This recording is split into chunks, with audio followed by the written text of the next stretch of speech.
Okay, we should be live now. Hello, everyone. Okay, so what happened to our splitter? We used it upstairs. We used it upstairs. That's what happened. That's what happened to the splitter. But we don't need that plugged in. Like, I'll say that one more time. Yeah, no, we don't. We don't. And so, do you want your computer plugged in? Well, yeah, I'll take care of it. Okay. No, you're needed at the computer. Well, all right, all right. Just quickly, the poll turned out closer than expected, so I'm just going to take a quick little peek ski at it. All right. Sorry, I thought you were going to take the cord. Oh yeah, I'll take the cord. Yeah, whatever. That sounds fun. Okay. Ba, ba, ba. All right. While we're waiting, I wanted to share something I learned about. Oh wow, boy, that's a real holy smoke. That I learned about since our last stream. There is. Oh, nice. You can just do that. There was a kind of phonetic, a spoken phonetic alphabet. So many people are familiar, I think, with the NATO alphabet, where for like radio and like airplanes, they say things like Charlie, Delta, Foxtrot, Romeo, and so on, instead of A, B, C, D, or whatever. And this is used across the world as a way to make sure that the information is conveyed clearly.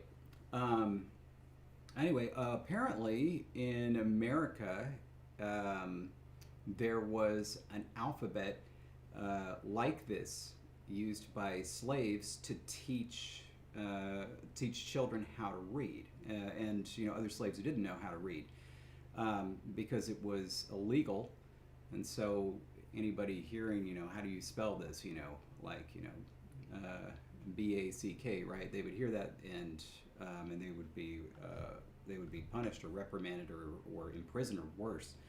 And so there was this alphabet called Tut or Tutnese that was used that doesn't really sound at all like the English alphabet. That was used to help slaves teach other slaves how to read at that time. I was unaware of it, and it kind of like obviously after a certain point in time it kind of petered off, but it ended up kind of influencing a lot of other things that I'm sure a lot of people have heard, like double Dutch. Anyway, there actually is a Wikipedia page about it. I had no idea.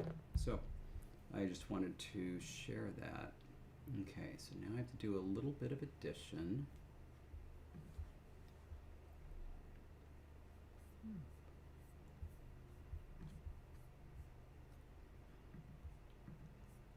Oh, wow. That up.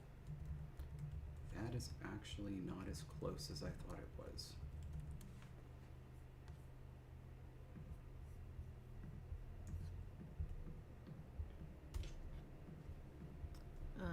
Okay. Now let me I'm going to do just a quick little double check skis for.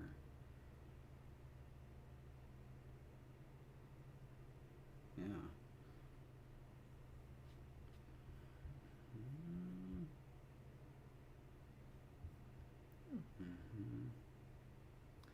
Sorry, I'm looking this up now. Yeah, and now I know the exact results of the poll, so I'm ready to go over that.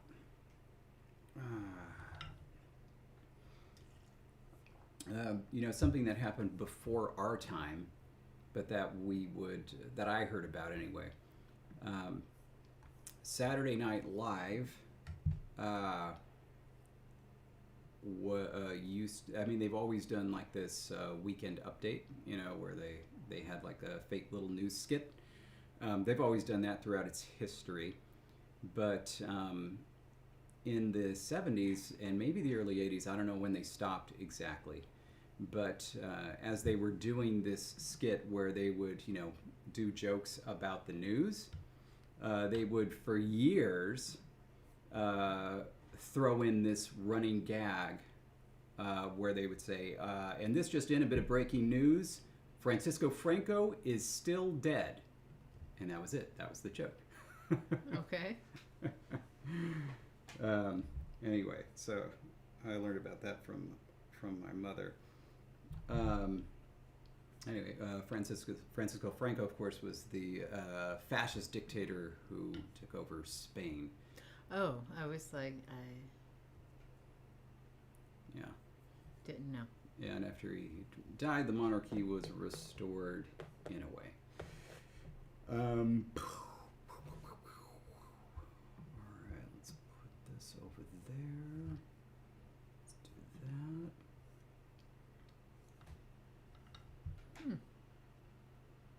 Okay.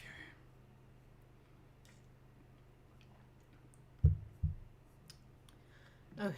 I Yeah. have not been successful in finding super awesome places to learn about this other than Yeah. just general searches. But There's a book. I saw one for kids. Yeah. Somebody with the last name of McElwain. I just noticed the press was Nachti, and I was like, if that's not a word in one of our languages, it should be.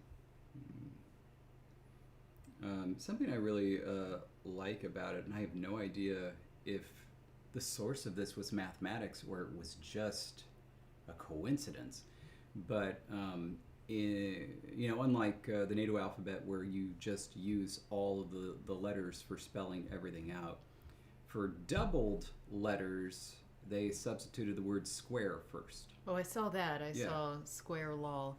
So it was Bubbe square lol Yeah. is how you said ball. Yeah. Mm-hmm. I thought that was pretty cool, but no idea where the source for that is. It's not like exactly from mathematics, because that's not what a square is. But it's close enough to where I think had the source of that been mathematics. Anyway. All right. So first, before we get on to the business of the day, just a little calendar schedule keeping. Since LangTime is always on a Thursday and Thanksgiving is always on a Thursday, we never do a stream on Thanksgiving. The American Thanksgiving, that is next week. So next Thursday we will not be streaming. We will be back the Thursday afterwards. The Thursday after that we would ordinarily be streaming, but in fact we will be in Finland on December 11th. And in fact, on December 11th in Finland, we will be giving a presentation at the University of Helsinki. Very excited about that. And so we won't be here on December 11th. We will be here on December 18th. We won't be here the next week, which is December 25th, Christmas. Boy, how is that happening? Yeah. Everything's on Thursdays this year. I know. But we will be back, unless I'm unaware of any plans, on January 1st. I mean, other than potentially being tired, yeah. Yeah, I don't think that we're going to be doing anything else on January 1st. Anyway, we potentially could stream somehow from Finland at some point in time, but not really. I think Jesse Isn't that the night we're on the train? Oh yes, that's right. So that's right. We're not presenting on Thursday. We're presenting on Wednesday in Helsinki. On Thursday night, we'll be taking the midnight train to Rovaniemi. Very excited. But anyway, I mean, we're probably just going to relax and enjoy being in Finland. Yeah, other than the talk we're giving, yes. Yep. Anyway, so Oh, Jonathan reminding us what it was like when we tried to stream from Hungary. oh yeah, everything feels a lot more stable now. Isn't that nice? At least in terms of using YouTube. Well, that's because we don't try to stream from hotels anymore. Well, remember when that used to happen here? Well, I mean, not like a hotel, but yeah. Okay, so that was that. Let's have a booba every Tuesday at 1:30 p.m. Pacific. Duns and Runes on Saturdays at some god awful hour in the morning, 6 a.m. Pacific, and on Mondays at noon Pacific. Madeline and Jake are making a language too, and it's fun to watch. Man, it's really fun to tune into the end of that stream, and then Madeline just looks like this. She's so dead. Jake has worn her down. I feel like you could say the same of me. Yeah, but it's the start of the stream. Everybody has to be kind to Jesse today. Jesse's having a tired day, and I get that. A headache day. Oh, that's even worse. I told you I had a headache. Yeah. I just assumed the headache was from lack of sleep. Well, if it is, I haven't fixed it. I offered. I said, come up, take a nap. I had things to do. But, all right. All right. Let's go. Yeah. Now I'm tired too. You can't be tired. Right. Okay. Poll. Wake up. We're gonna do the poll real quick because we want to finish up the sounds for this language, and I have ideas. I think I'm okay here. I haven't had any recurrence of Your wrist? of you know what. Anyway. All right, so we're gonna mute that, and we're gonna talk about this poll.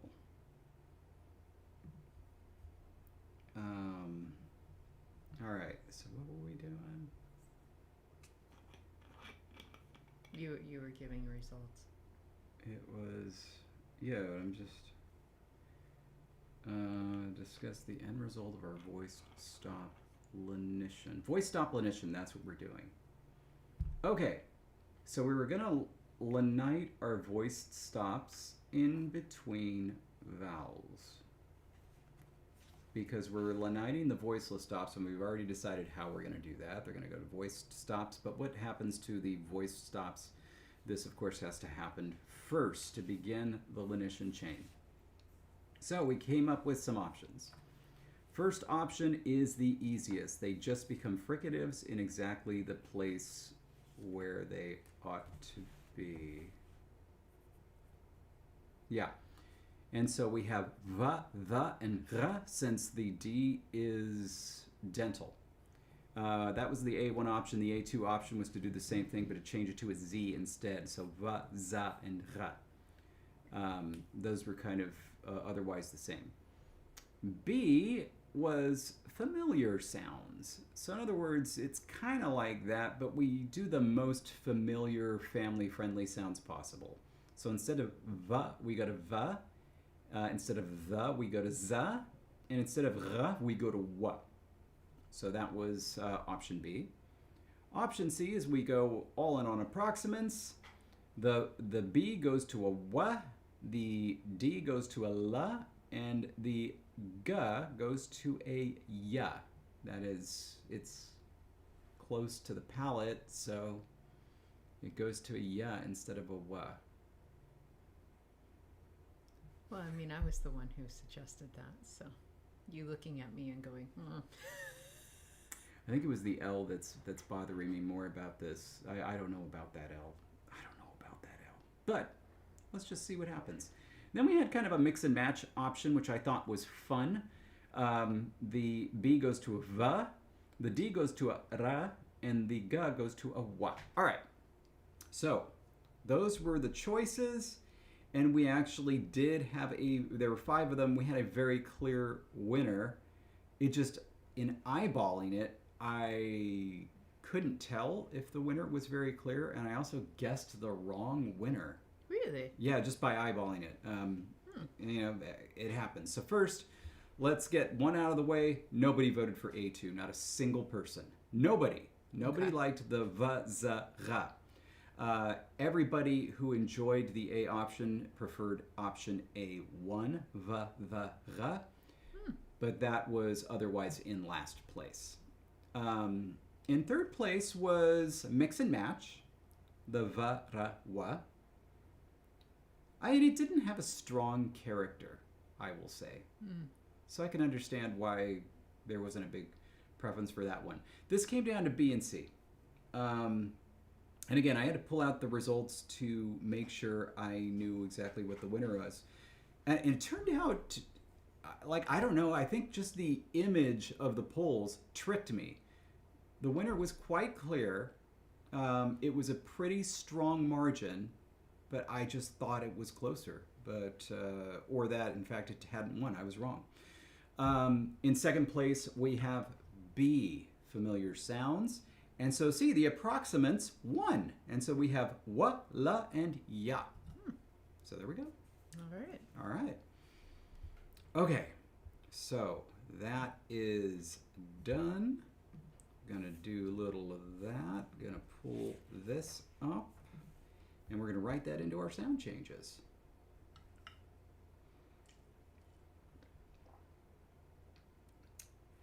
Okay.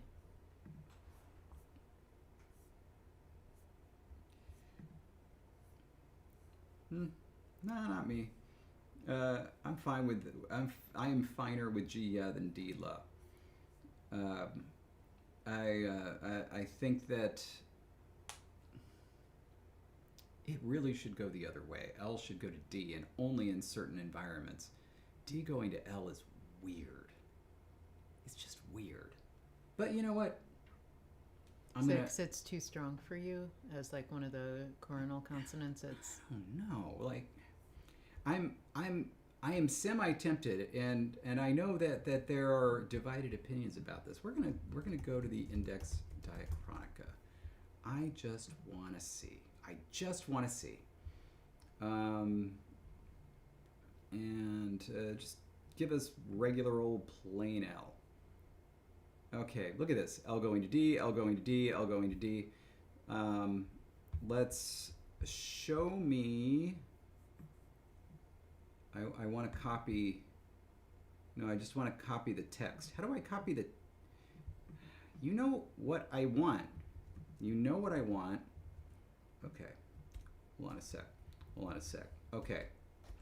Here we go. What? What do you mean? What do you mean? I don't know what you're doing. Okay. Here we go.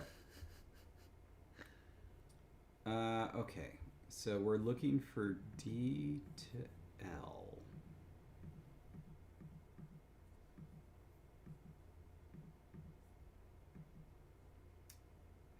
Haven't found one yet.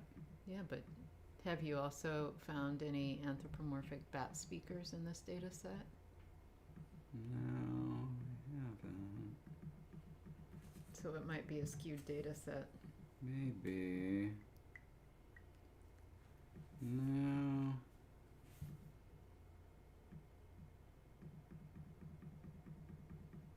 My goodness. It's just reveling in the lack of D to L. We have this, in Proto-Philippine, we have something that's like star capital D, which could be anything. Lowercase d goes to R, which makes a lot more sense. Yeah. Oh, there you go. Proto-North Sarawak to Proto-Kenya. D goes to L at the beginning of the word, in parentheses, sporadic. So just every so often it happens only at the beginning of a word. Definitely not intervocalically. Oh, yep, nope. Here we go. Proto-Tabla Centani to Central and Eastern Centani. D goes to L medially. That is the exact sound change that we are doing. Proto-Indo-European Latin, D goes to L in many dialects, quote? Before an L, yeah, I get that. Okay, well, at least it's happened once in a language that I've heard about for the first time. We also have Proto-Chibchan to Maracasero. Just across the board change. And we have this change in Mande, again, just across the board. I mean, it seems like chances are that this won't happen, but I suppose if it'll happen once, then that's okay. All right, I won't say vindicated, you're excused. You're excused. Okay. Who's excused? Huh? Who's excused? Jake and Jonathan specifically. Why? They're the ones who believe very strongly in D to L. No, Karis. No, Karis. You can't just say D to L happens a lot across Bantu. No. D to L intervocalically. That's the change. Boy. Hey, what happened to Patrick here? Getting a Nerf nines of Patrick. I mean, unless it's a different Patrick. No, this is our Patrick. Are you sure? It's our Patrick. I feel it. I know when our Patrick is here. Demoted one level further. It's like it's like Patrick's name if somehow like a program were trying to come up with a safe for work version of not safe for work following Patrick. NF9ZF. It could be kind of a little exchange, you know? NF9ZF. NF to you too. All right. Okay. Got to write in this sound change. Are these just extra sound changes? They are extra sound. Yeah, they're just there for okay. fun. We'll get rid of these. I think it's about time. I think it is about time. Yeah. Okay.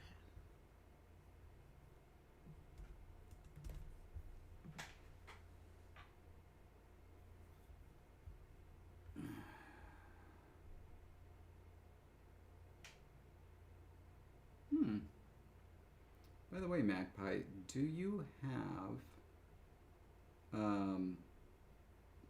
have a YouTube channel that you would like us to promote? If people go to Magpie Langs, will they find you?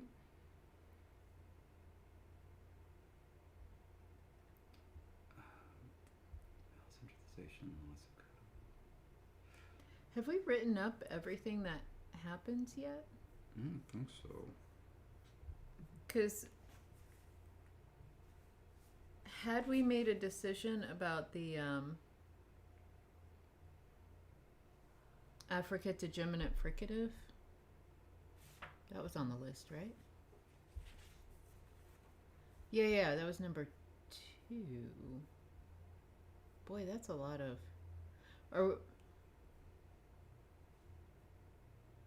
These were the 8 steps we were doing somewhat in order, right? Like these are steps, right? If I remember correctly. Yeah. Have we not added those above? I don't think we have. I think we were trying to figure out what was going to happen with the intervocalic voice stops to see if the order still works. Okay. I don't fully well, let's remember it, but Well, let's just... I also don't remember why the final one is also in purple when we were only voting on the stops, right? Oh, because we were going to do something to fix the voice fricatives. Oh, right. If they became voiced fricatives. But we don't need that anymore. Right. Okay. Okay. I'm having memories now.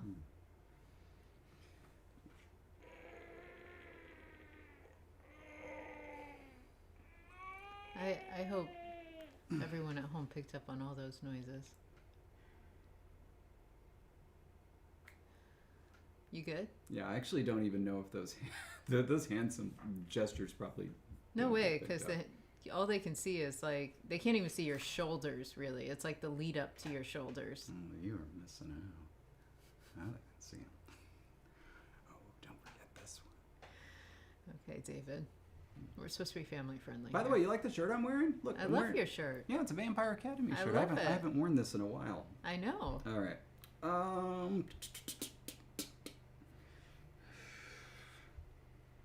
It is said over 6,823 people in Cessanod Village have seen my shoulders. Wait, what is the number? I always forget the exact number. It's funnier if you remember the exact number. 6824 sounds about right? Yeah. Let's see.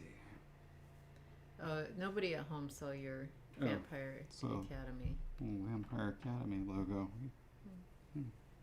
And then it's also on the sleeve. There it says, other sleeve, it says Vampire Academy. Oh, yeah. 6,862. That's right. Oh, so close. Okay. Yeah. We should make some merch. Well, not us. That's Let's Have a Booba. Well, I meant we collectively as a large unit.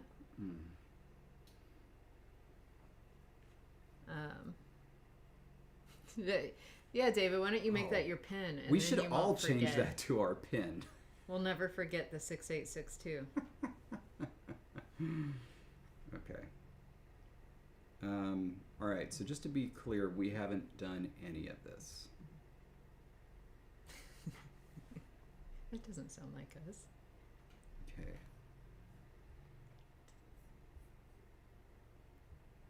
High traces realize high tone and stress syllables. When vowel nasalization is lost, this resulted in low tone on vowels over previous aspirated segments of sound. Stresses then lost. Oh yeah, one of the things that we were doing in these steps was reducing the number of long vowels while still maintaining that long vowel spirit. And part of what was going to happen was long vowels before geminets were going to get shortened, but then the geminets were going to simplify, thus giving us minimal pairs between like masa and masa. Perfect. Where one was originally matza. Perfect. So that explains like 3 of those sound changes because it takes us several steps. Okay. All right.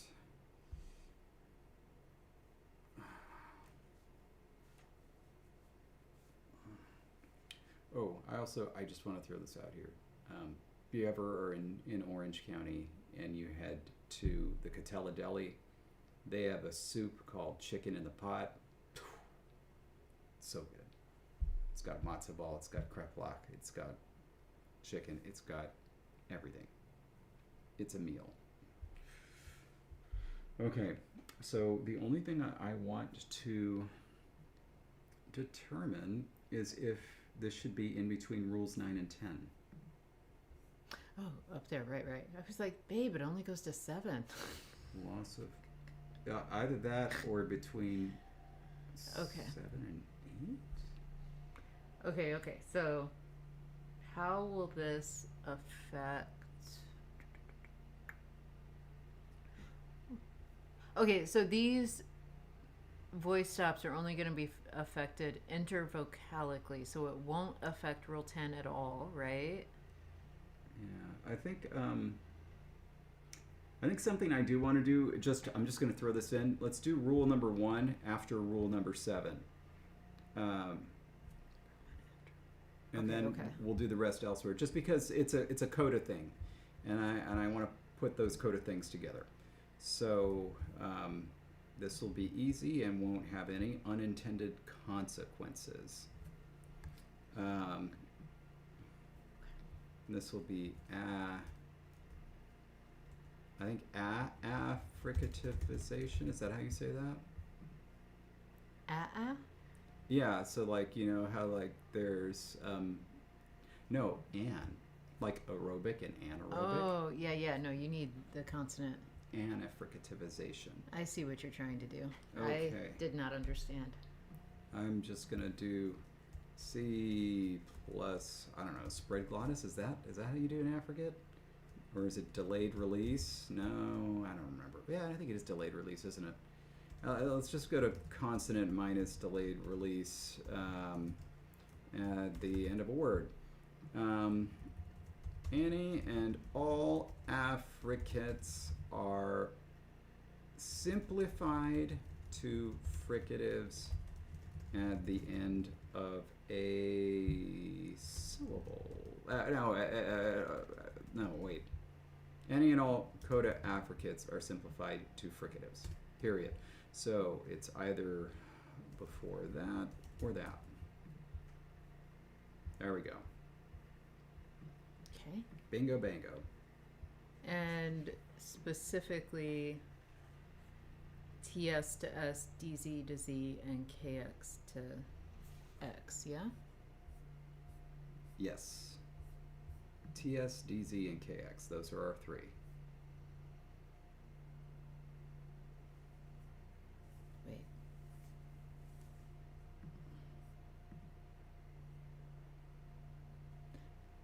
Yes, because they've already lost their ejectiveness. And so now they're just going one more. Okay.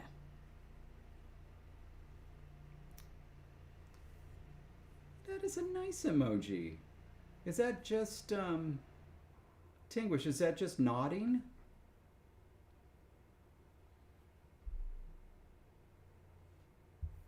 I don't think we can do the next step until after Rule 10, babe. Oh, okay. Well then, there, art, wow, happy. Wow is my fancy way of saying thou, but for first person plural.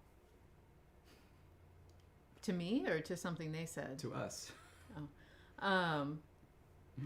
Yeah, I was just like, the next rule needs to wait till after 10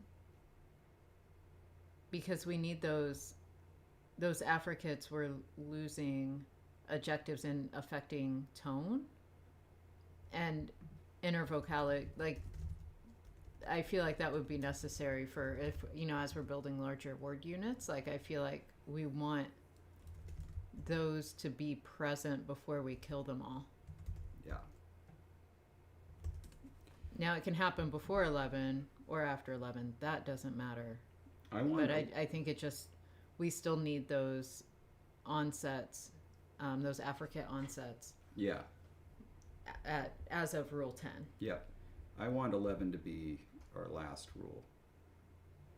So we're going to have rules 10A, 10B, 10C, 10D. No, that's exactly what I thought you meant. And I was like, are we getting rid of things? Okay. Oh, hang on. George is only here for a bit, so let's try to do what we're going to do in the most West Virginian way possible. Okay. Let's see Cole we can do.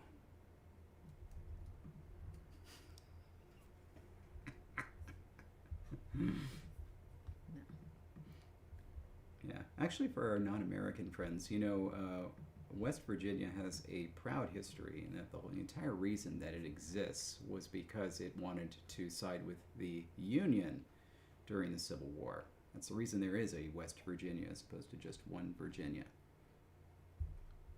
Virginia would have been a very large, weirdly shaped state without that split. Oh, this is where I get to bring up one of my favorite little artifacts from American history. Did you know that there was a certain point in time where they were talking about, this is before the Louisiana Purchase, what they wanted to do with the states was just extend them westward. So it was like one long line? Yes! Oh.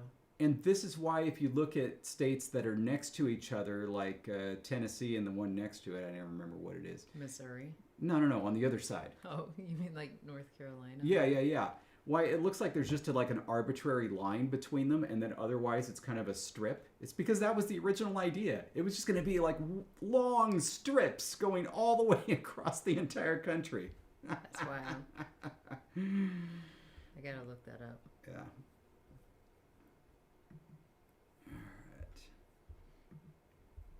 Anyway, but there is a map. It's like there is like a map somewhere that shows what this might have looked like. So if you can hunt it up. Oh my God, Karis, to match the flag. Oh my God. All right, so.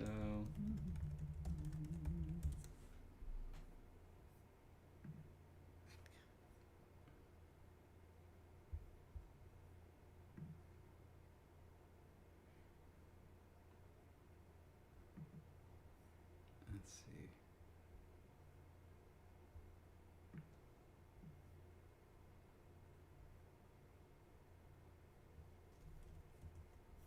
Oh, okay. So, according to this map, it's not that they would have stretched all the way across.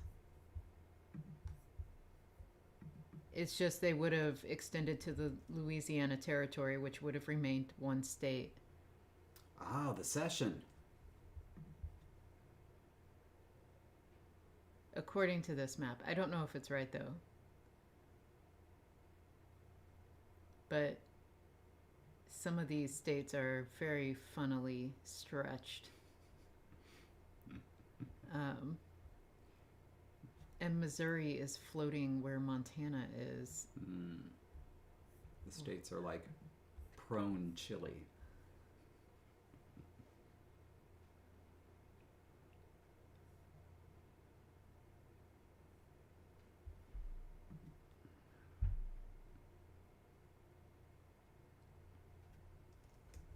Fascinating.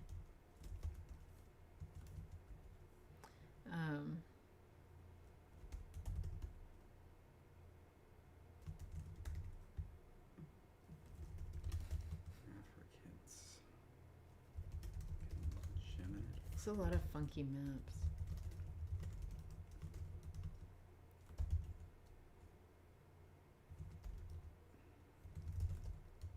Here we go. A territorial evolution.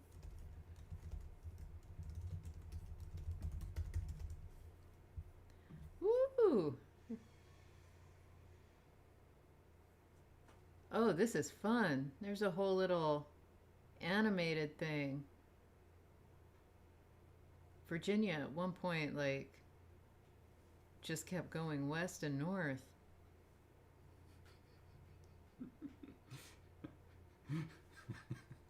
It'd be funny if, okay, all the rest of the states, all the rest of the colonies just look the way they look now, but Virginia just took over the entire rest of the, the continental This is United fascinating. States. It goes, and it's like until the states were set, there's just these huge chunks of land that they call something. Ooh, New Mexico and Arizona used to be stacked one on top of the other. Can you guide me to a URL that'll show me the map that you're looking at? I want to share it with folks. I sure can. I'm actually going to text it to you if you don't mind. All right. There you go. Okay, so we're gonna.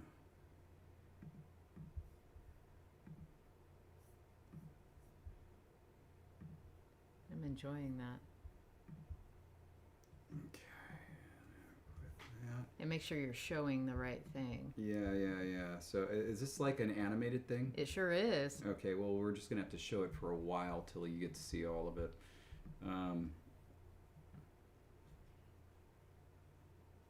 Oh, but this is real, right? Yeah, but like, did you see how it started out in Virginia was everything? No, I missed that. Oh, so you got to start it over. Yeah. Hit refresh. Oh, yeah, we can do that. But like, oh wow, that is some big Virginia. like, and then you see how long Yeah. the states are, and then you'll see it start getting cut and cut and cut again. And so, but like as far as I can tell, there were never plans for it to go into the Louisiana Territory region in Yeah. terms of the state stretching westward. The map that I remember seeing, it was Virginia, Kentucky being like a long strip, North Carolina, Tennessee being a long strip, And that's then what it South was on here. Carolina, Did you? Georgia, Alabama, Mississippi being a long strip as well. So it was a theoretical map. Yeah, it wasn't Well, like get ready for coming up soon is going to be Arizona and New Mexico stacked on top of each other, Oh wow! Oh, I remember that. I remember that. which, there we go. There they are. Whoop! Little stack-a-doo. Are we still going? Are we still Yeah, going? and then it goes into other areas because Oh, that's right. That's right. Dang, Puerto Rico with an old spelling. yeah.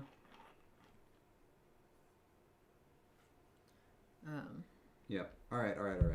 David's an old soul. Enough of this silliness. It is fascinating to see. And if any of you are out there planning your worlds, you can think about how quickly some of those territory areas changed and how stable they've been since, just because of Internet. setness and mass transit and so many things. So Jonathan was asking about I mentioned the old spelling of Puerto Rico. If you looked at that map animation, like it was a blink and you miss it thing. But Puerto Rico was spelled Porto, Rico, as opposed to Puerto Rico, right? Nice. Very interesting. No idea what the history is with that spelling and the change. English speakers trying to say Puerto Rico. I don't know. It was so old that. Now that I think about it, I think I still, when I say the country name, say Puerto Rico. Well, yeah, I in sure English. don't say Puerto. Yeah. And of course, historically, that is what it would have been at some point, right? Because it was the short vowels from Latin that broke, and so it would have been short Porto, right, at some point in time. But then the short stressed vowels are the ones that broke from Porto to Puerto.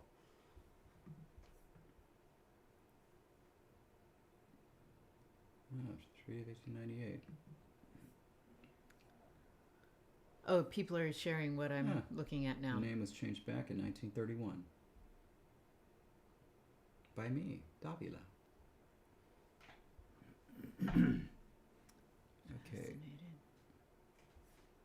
All right. So this starts the intervocalic lenition chain.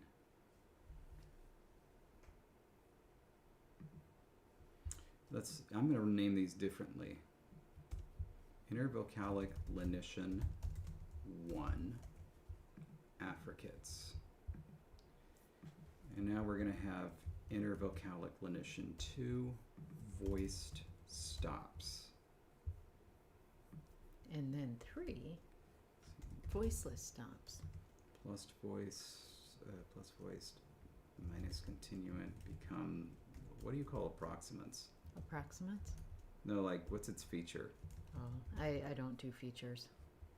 How about minus consonantal? That's Ooh, what have it fun does. singing, Danielle. Sing away, Danielle. All right.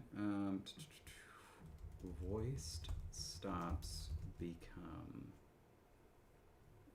approximates intervocalically. Specifically, B, D, and G become, this is probably final, W, L, and yeah, respectively. Okay. That was our poll. Now intervocalic lenition 3.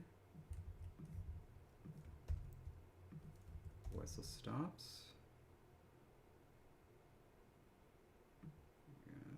Just C minus continuant. Continuant goes to plus voice. Do we do voice or voiced in these? I think it's just voice. I don't know. Okay, voiceless stops become voiced intervocalically, specifically P, T, and K become B, T, and G, respectively. That's all we've got, right? We don't have a P. We might by that point. How? I don't know. Because the only labial we have is a prenasalized B. So, like, that would have to, for some reason, as the nasalization drops down, become voiceless. Fascinating.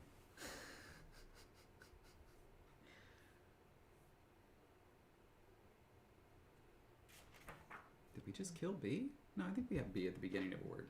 Well, we have B, but we don't have P. Yeah, no, we would learn it.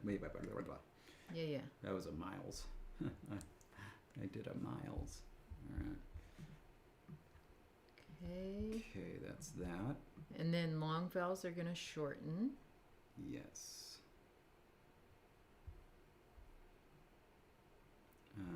We'll call this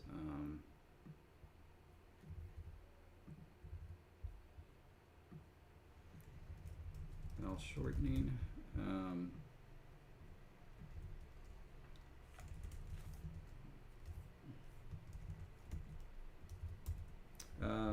Do we want to say only before geminates or just before consonant clusters?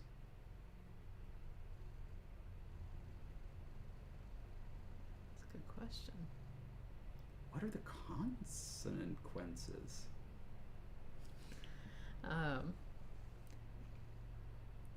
So, like, they're jackhammering right below us.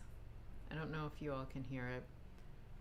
But it's making our instruments rattle when it hits a certain area. And so I keep getting distracted because it's like... Yeah, I see it. It's like living in a constant earthquake. I'm waiting for them to open up a giant sinkhole, and live on stream, we're all just going to whoosh into a sinkhole. Like Patrick...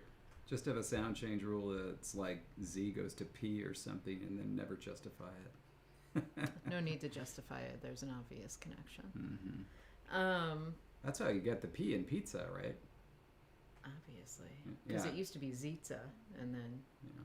Z goes to P at the beginning of a word and Z goes to Tsa in the middle. No, as a geminate. Oh. Because there's two Z's in the middle. Right. Gosh, David. Yeah, right. Learn your Zitza from your Ziza. Yeah, it was Ziza and this becomes pizza. Exactly. And I am... Ooh, Biblaridion heard. A giant seagull. Open up a giant seagull. I'm glad you all can't hear it. It's been the constant droning background noise to the point where I think that may be the source of my headache. My brain is just tired of hearing constant noise. Why does Biblaridion have a check mark? Because he's had one for a while. He got verified. We don't have enough people to get the little check mark. We don't? No. We're not, like, as verifiable as the bib. But there are so many people who like us. I don't know what to tell you.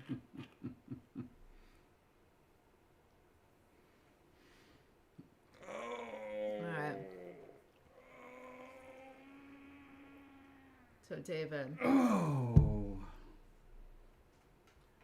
You're hot, then you're cold. You're yes, then you're no. You're in, then you're out. You're up, then you're It makes down. sense that it would be any consonant cluster because effectively what we're saying is if you're in a closed syllable before internally, a word internal closed syllable. So we don't want it at the end of a word. Well, it could be, but that wouldn't be before a geminate or a consonant cluster because there would be nothing to go on after it. But a word internal closed syllable for sure across the board would shorten the vowels. If we want to just say any closed syllable, we shorten the vowel, we could do that. I think it already happens. It's kind of so it would be a vacuous rule. Okay. I think that I think that we already get short vowels before word final codas. Okay. So yeah, no. Yeah. And I feel, yeah, I mean, we can say before any consonant cluster, I think most of them are going to be geminates at this point. I feel like we've taken care of a lot of things. Yes. I may be wrong. I don't know. Yes, but yeah, no worries there. And next, this is technically a kind of intervocalic lenition, since it only happens intervocalically. So we're going to call this intervocalic lenition for geminates.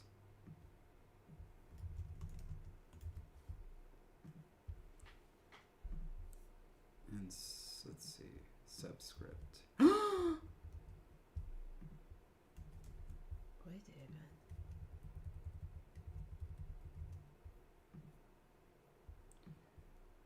All the geminates disappear, leaving nothing in their wake, except for a singleton. All right, that's that. And finally, I guess we need Rule 7. I don't know why, but I'm just going to trust what we've written there. Glottal consonant annihilation.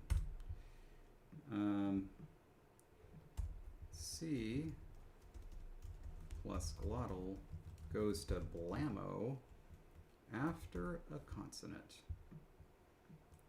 All glottal consonants disappear after another consonant of any kind. This includes the dreaded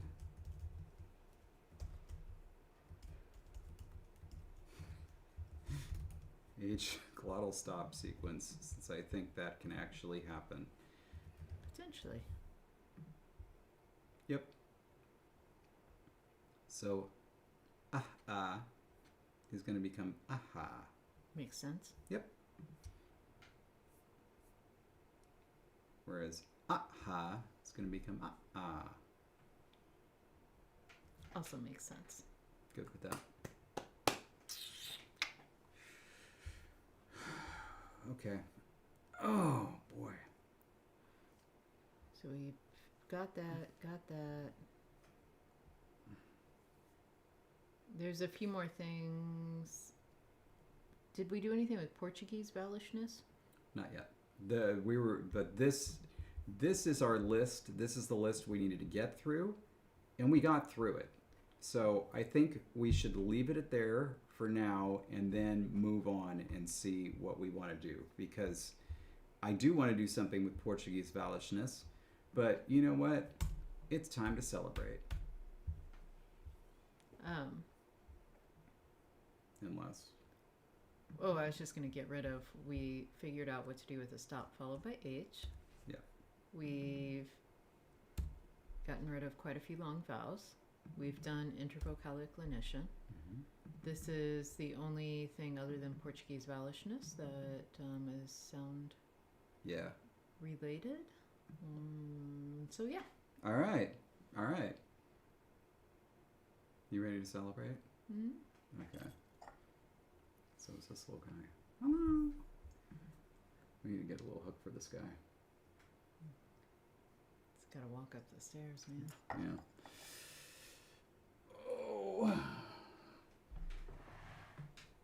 Oh. Goodness, David, you're just making. Need a stretch. Oh, dang! Look at that. I didn't even mean to do that. See how smooth I am?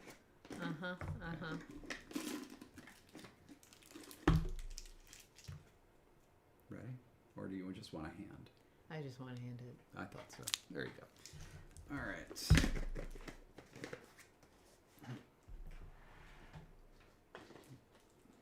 All right. let me lift this little bad boy here. Okay. Oh, wait. Oh, cheers. Cheers, partner. Cheers, partner. Is it nap time? It's getting close. Okay. Kopiko. It doesn't Kobe count unless it's Kopiko. Wait, mine is. My Kopiko has been through something. You need a little help. It's been through something.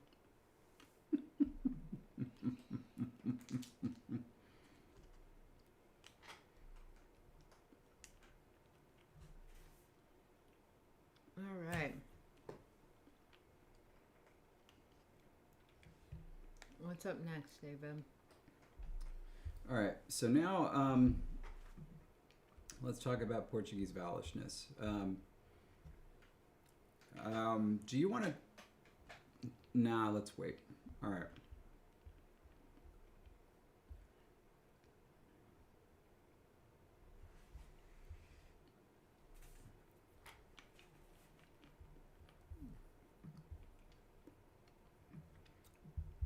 I was thinking about trying to add some of these sound changes to the Lexergy so that we could throw in some forms and see what we like and don't like. Mm-hmm. You think that's a good thing to do, or should we just kind of do it in our heads, get to the last sound change that I want to do, and then enter them? We should just do it in our head. Understood. Okay.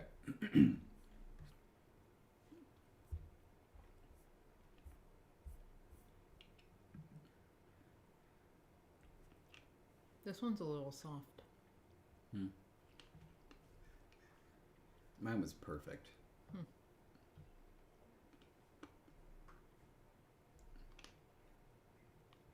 Anyway. So what were you thinking? Well, I want to get us E and O. Don't we already have you know?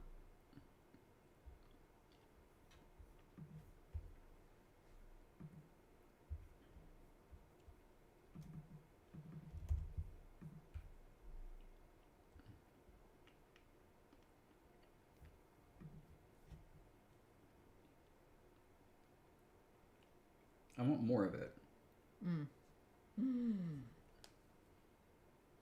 Yeah? Oh, wow. Jonathan for the cat picture win. Yeah, I have to take a moment to just go add some flair to that photo. If it'll let you add more. Oh, I doubt I can add more, but I'm going to duplicate all of these. Even the stupid 3 thumbs up one that I hate. You heard me. Oh, I can add some.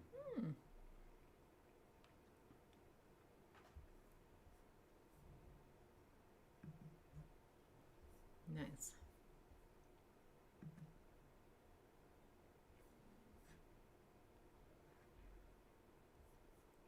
Oh, is it Patrick that does the 3 thumbs?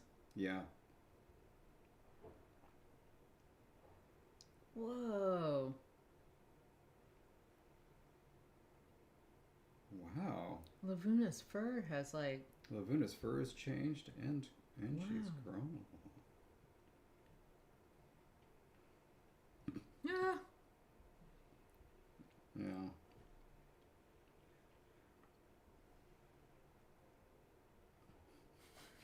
Did you see Magpie's comment? Not in Discord, but YouTube. No, I didn't. Our magpie? David jealous because he doesn't even have 1 thumb.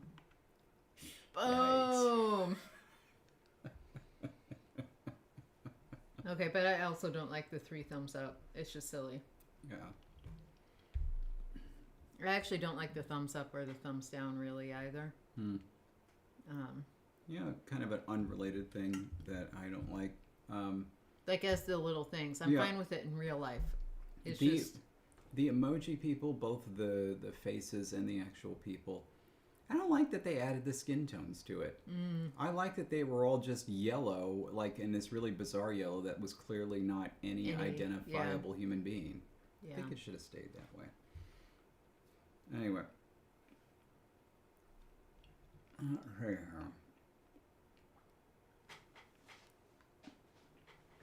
So I don't think that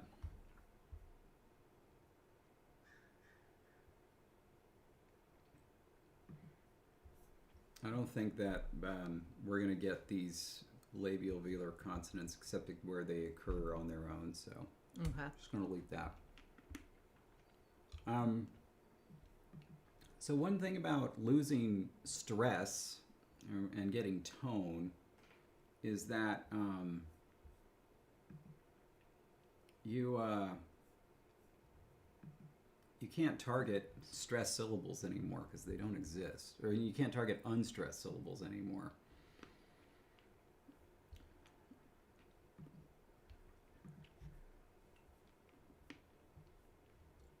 Could you apply something before the tone? That would be before 10. Yeah.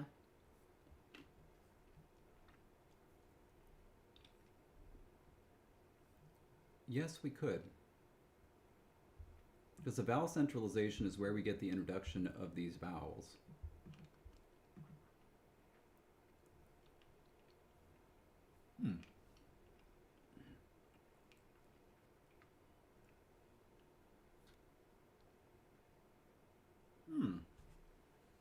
And so add something more.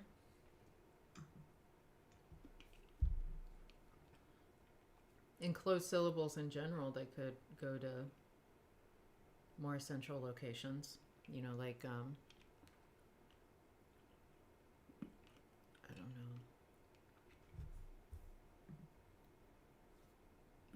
know. I was going to give an example, and then I realized I don't know the inventory well enough to actually even give an example. But it could lead to any closed syllable vowel dropping. Centralizing, rather.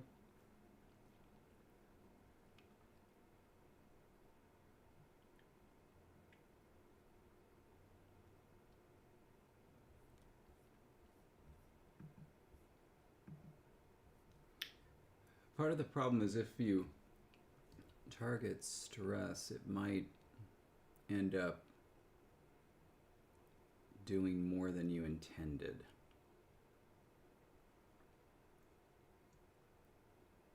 But like unstressed short vowels, for example. Unstressed short high vowels lowering is one option.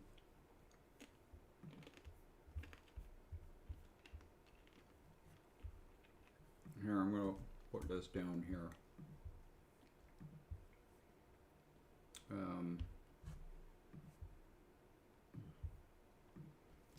Unstressed short high vowels lower.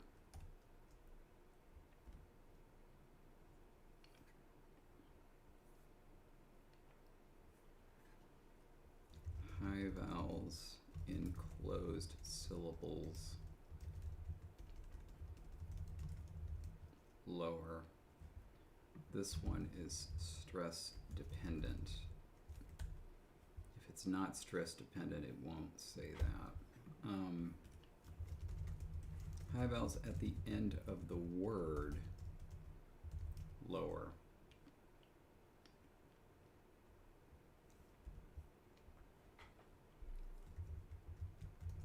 High vowels in unstressed syllables outside the unstressed syllable before the main stress lower.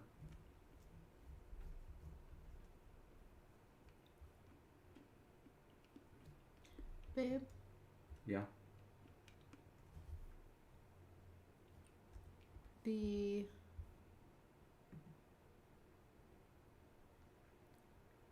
It should be impossible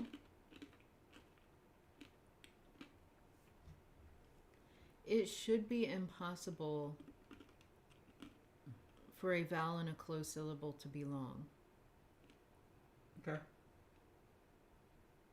The only place where we would get that is from the geminate that comes from the affricate intervocalically, which means before a consonant cluster is really just before a geminate. Which is fine. Like, we can leave it that way, but Yeah. like, I'm just realizing that at this stage, long vowels came from open syllables. And so the only place where we would get a consonant cluster would be the geminate consonants. Anyway, sorry, my brain went down that path. Yeah. It's a side note. Uh-huh. All right. I was trying to look at where we would have long vowels and potential closed syllables and like what may happen.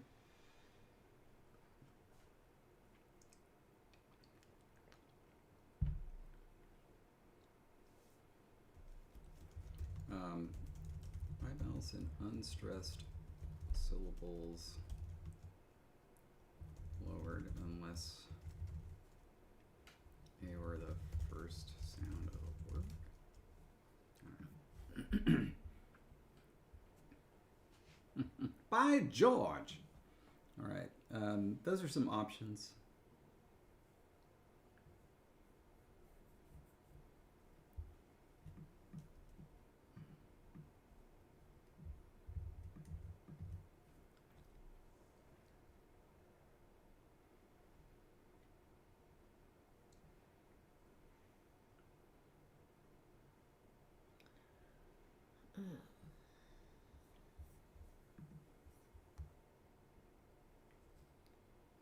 And not, I mean, we have plenty of time, but like, is this something you would want to save for a potential poll?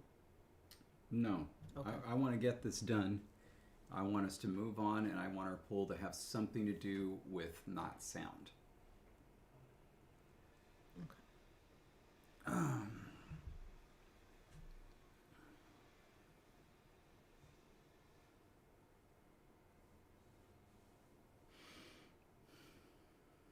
This one is difficult because I don't know which is going to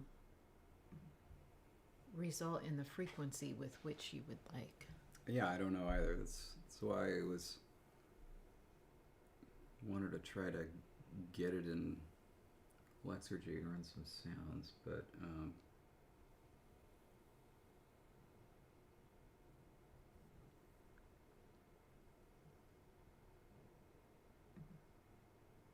Well, then you can move on to other things, and then I will do Lexergy.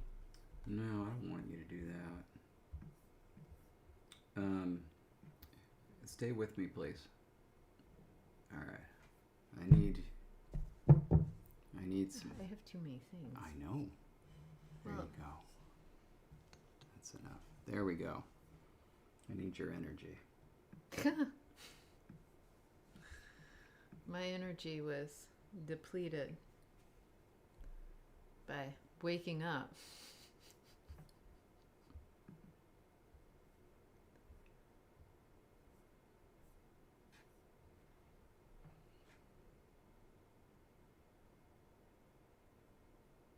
I mean, we can have more than one. We can also leave these options here and just move on for a moment.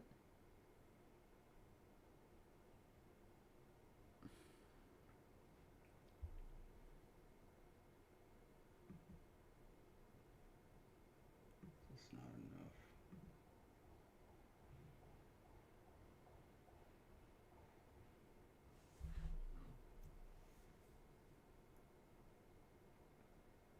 What is our stress pattern again?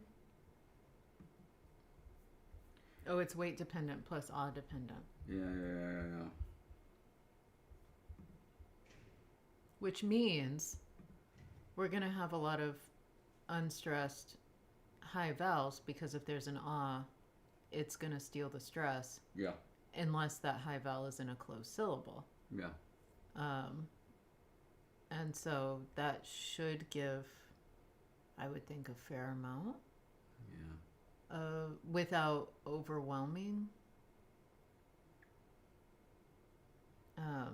Because I mean, well, I guess it depends. Like, how AO heavy do you want this to be versus a more, EA, UOA.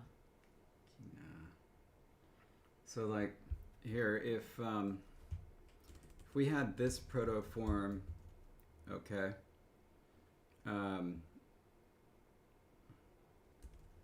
Let's do these two. All right. Kina and Kani.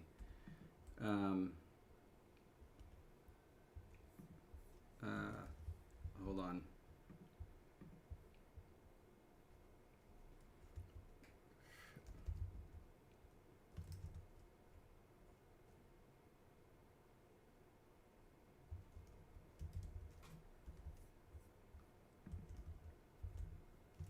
Oh.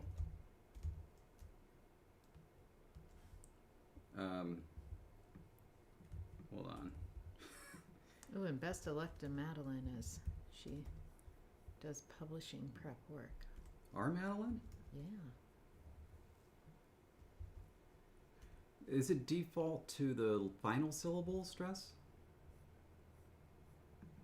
I thought it was. Just a second, I gotta find. Final. Yes. Okay.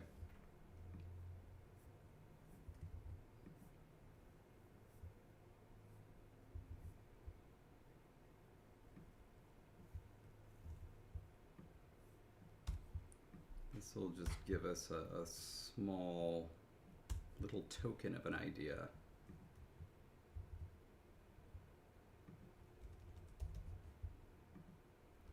Oh, and I'm supposed to be writing tone on here, and I'm not. Nah. Let's just focus on vowel quality.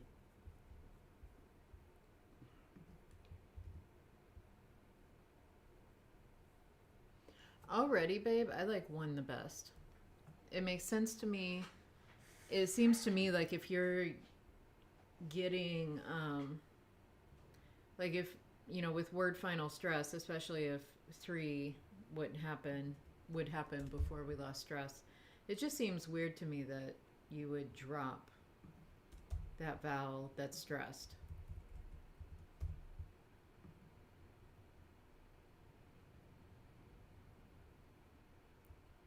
This one is kind of interesting because it doesn't happen a lot.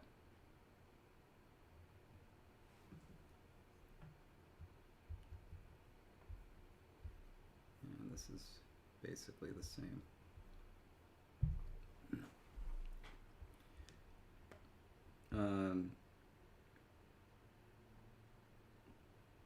Oh, that was short though.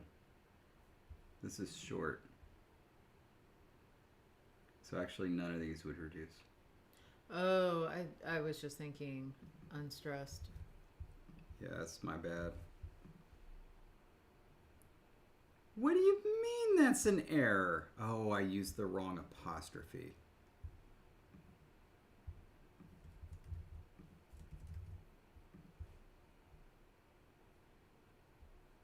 Yeah, those are long. Dang. Well, we're using a bad sample set then because We sure are. everything is.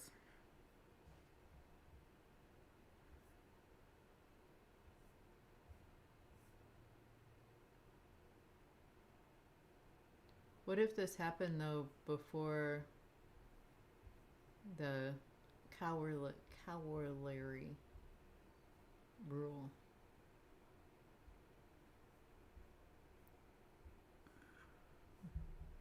This could happen earlier.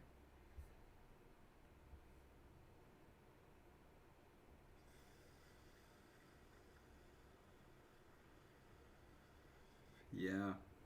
And we would already have some A and O nasalized, and then Rule 9 would just say, now across the board, E and U, any which were stressed that are left over would become A and O.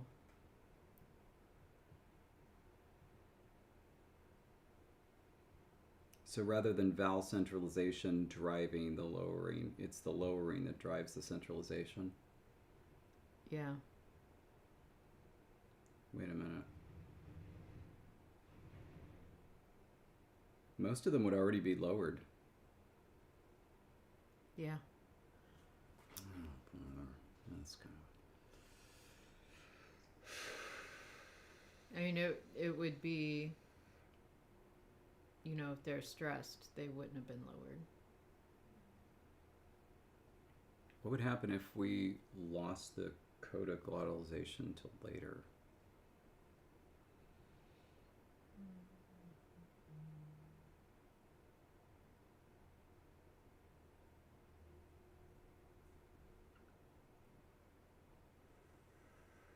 I don't know. Either.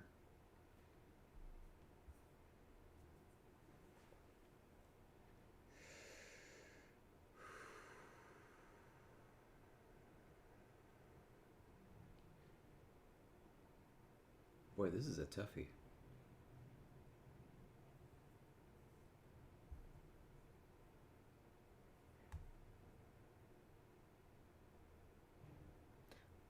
There's no reason vowel centralization needs to be where it is. Rule 9 could become the new Rule 6.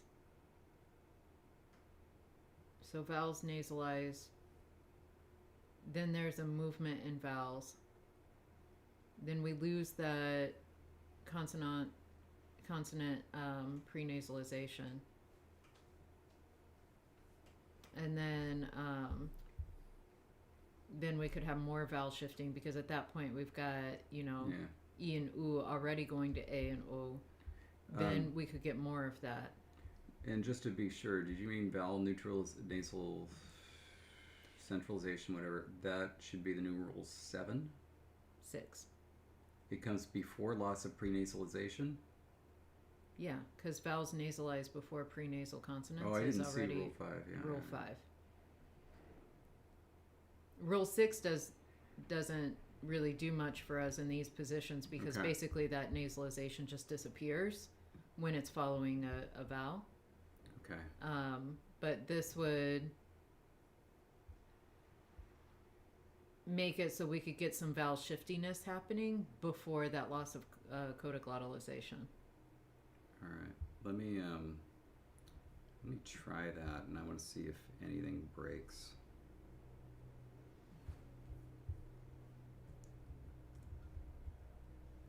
You know what?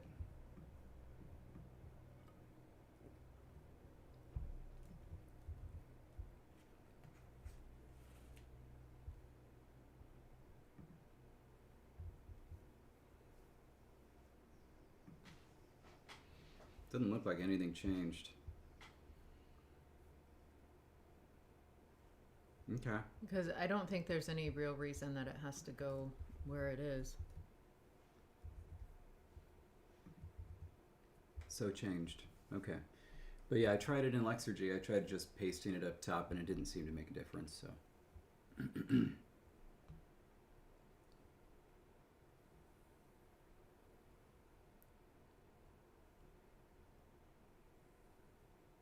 So now we don't need to say unstressed short vowels, because if it happens before 8, it's just unstressed vowels. Yes. And that's what I was trying to preserve. Yeah. I like that, I think.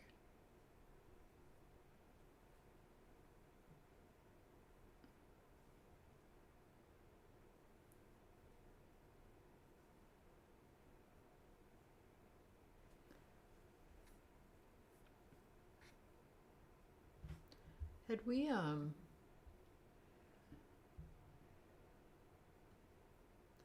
all of the nasalized vowels would have been long vowels, right?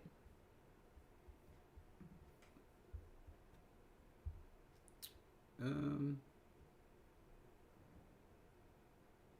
not all of them. Some of them still could have been in closed syllables. Hang on. But like nasalized vowels are going to, across the board, be prone to lengthening, because they're going to be open syllables. for a lot of them.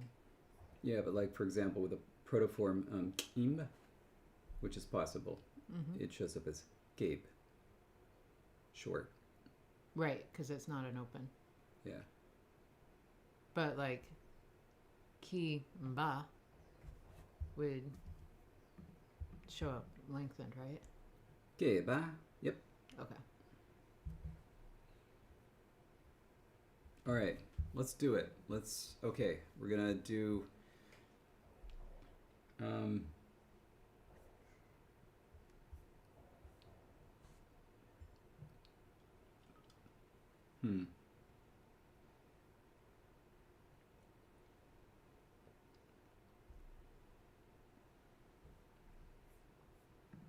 You think we should do it as the new 7, just in case? Yeah. Okay.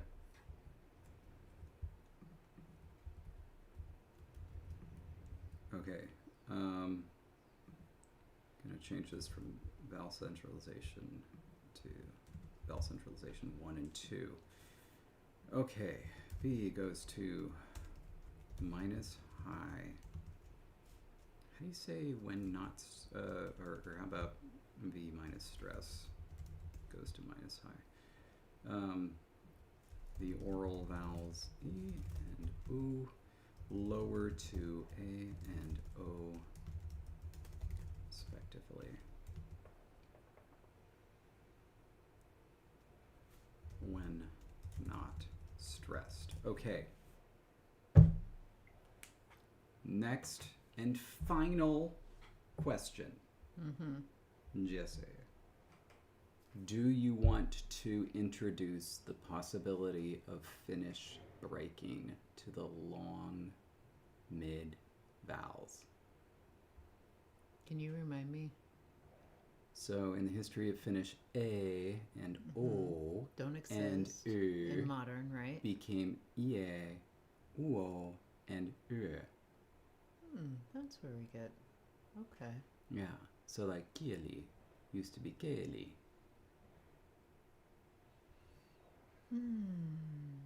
Interesting, because right now we're only getting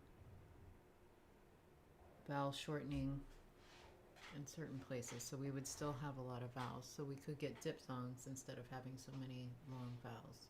Yes. I mean, I do enjoy a good vowel breaking.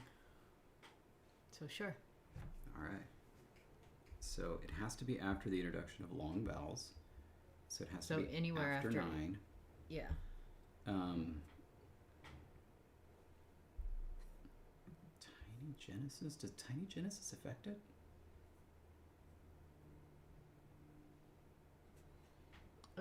Shouldn't it?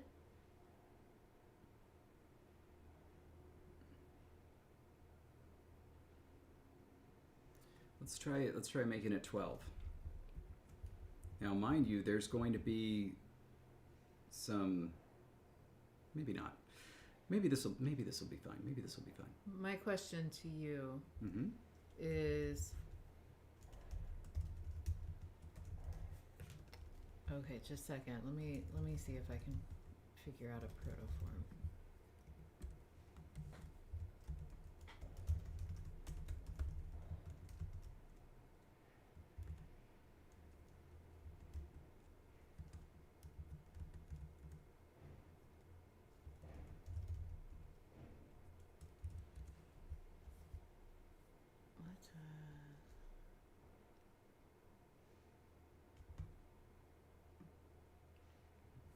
Okay, I don't know tone right now off the top of my head, so just forgive me.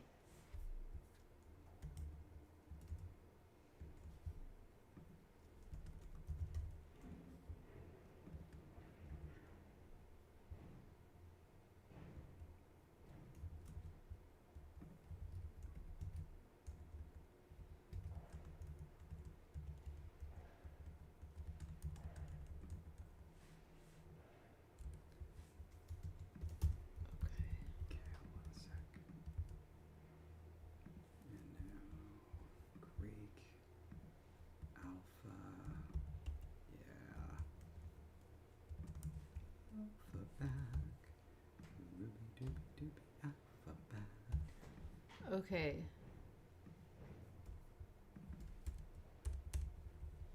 If I've got this right, my question to you is highlighted below the notes, below the forms that you had listed for the Portuguese bellishness. About what would you prefer?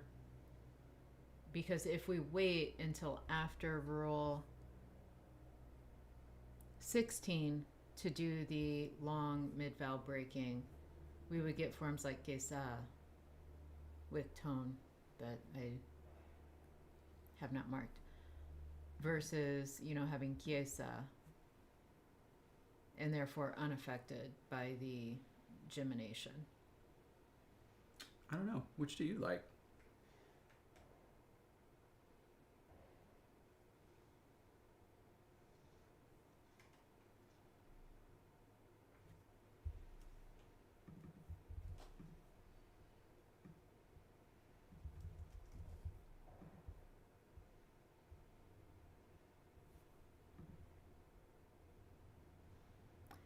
I kind of like the top one, because then we would have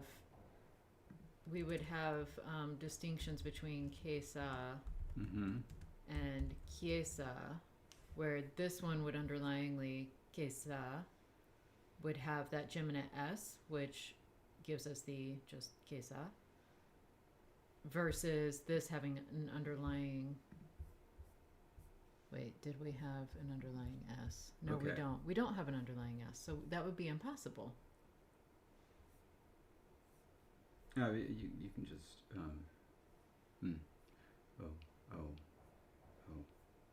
but you could do it. You could do it because we can have TT.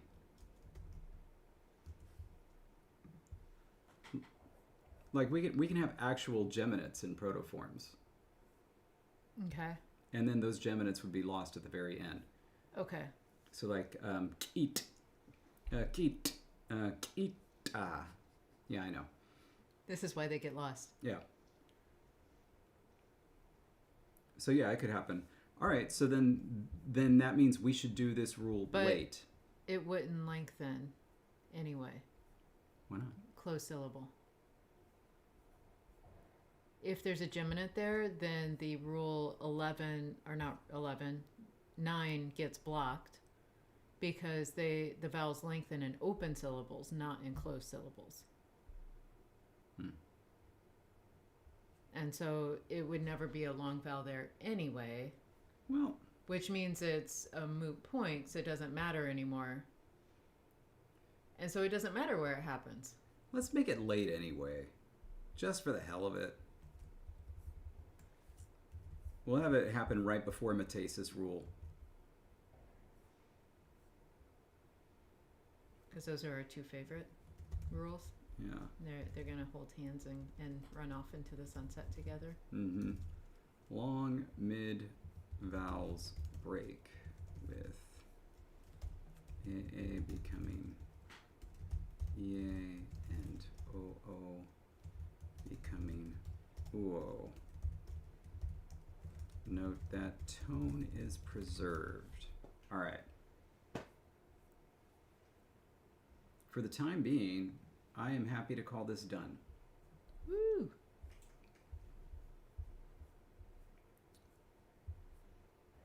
All right. All right. Good work. A little secondary celebration with our off-brand Kopiko. I'm going to finish my kombucha before I... Gotta do it. Dooch your booch. Listen. Okay. Woof.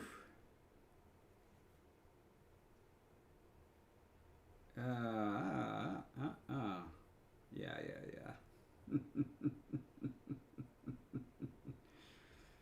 By the way, we finished yesterday watching the first season of an amazing show called Deadlock, where lock is spelled like an old-timey, like Deadloch. It is an Australian show. It is a detective show, but it is good and it is hilarious. High recommend. Okay, Hand me one of them off-brand Copicos. I finished.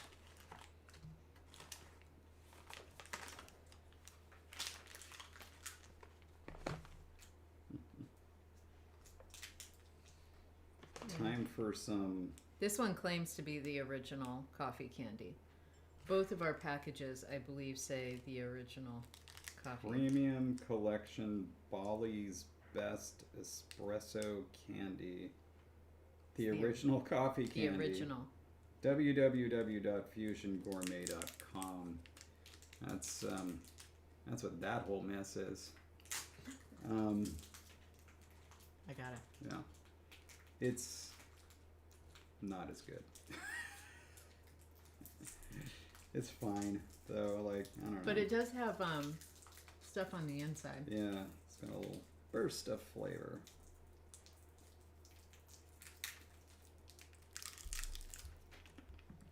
Like it has a little coffee just shoved into the center, I Mm-hmm. think.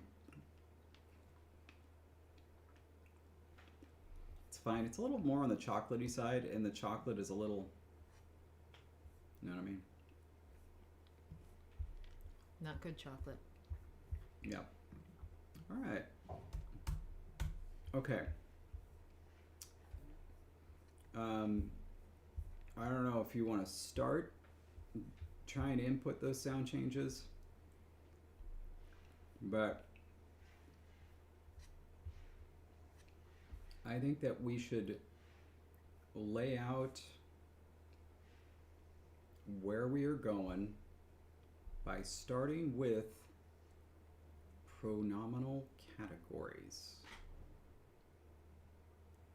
Unless we were gonna do noun classes, dang. Then Well, that was on the list. that was on the list, in which case we might want to wait to do pronouns last.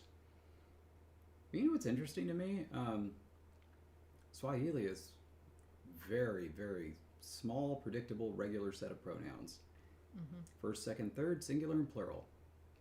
There's just some across-the-board third-person pronoun, both singular and plural, that covers all of the noun classes. Karis says categories. Oh, categories. We had the categories, of course, in Sarkije. We'd have the categories here. I think we gotta do the categories then. Categories and categories, you're right. All right, so let's talk about the bats then, because I just had this idea. Mm-hmm. The idea is nothing more than bat races. That's the idea. Like, who's the fastest? Mm-hmm. Okay. That's it. Bat races. Where are we going with that? I don't know. Think about them racing around the forests or in caves and like having, you know, little like speedster groups, like teams to do bat races. And then they get... You get little prizes. But like for categories, would this assign like based on speed? Like you have speed classes? No, like, you know, like just like you have racing teams, you know?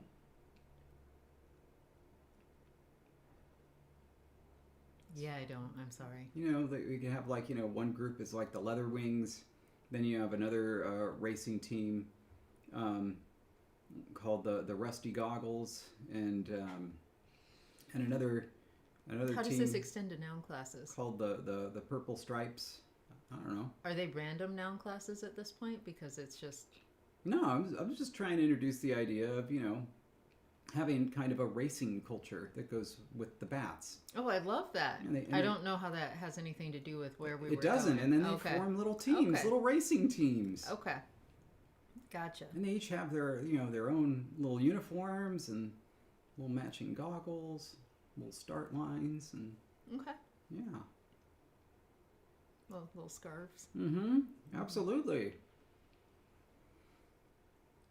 Yeah, actually, I think Team Scarves is 100% completely Baddish culture. Mm-hmm. Yeah.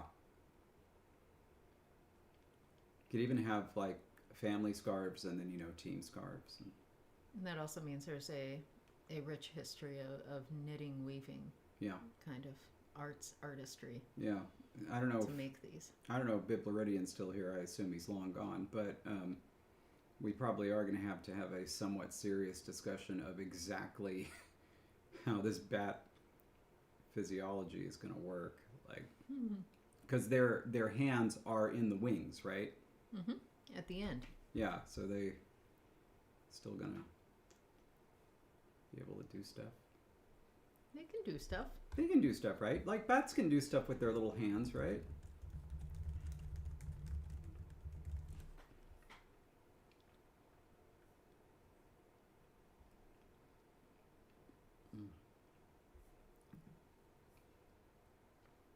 Bats have a big thumb with a claw.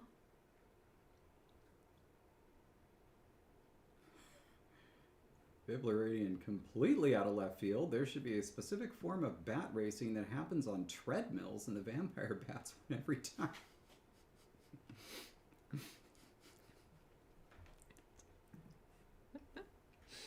What?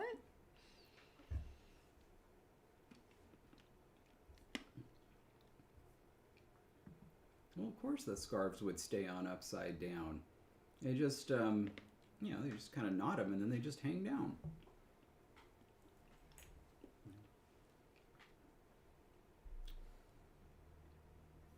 I've never seen the footage of the vampire bats on treadmills. I have a feeling we're in for something fun. And yeah, Cinnamon, that's actually kind of a really interesting idea. Maybe they farm spiders for the silk. Spiders are, of course, larger and more dangerous now. Anyway.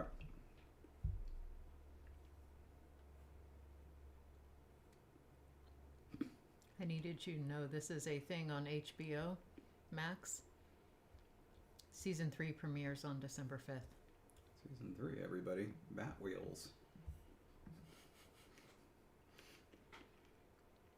It's DC. Uh-huh. Alright.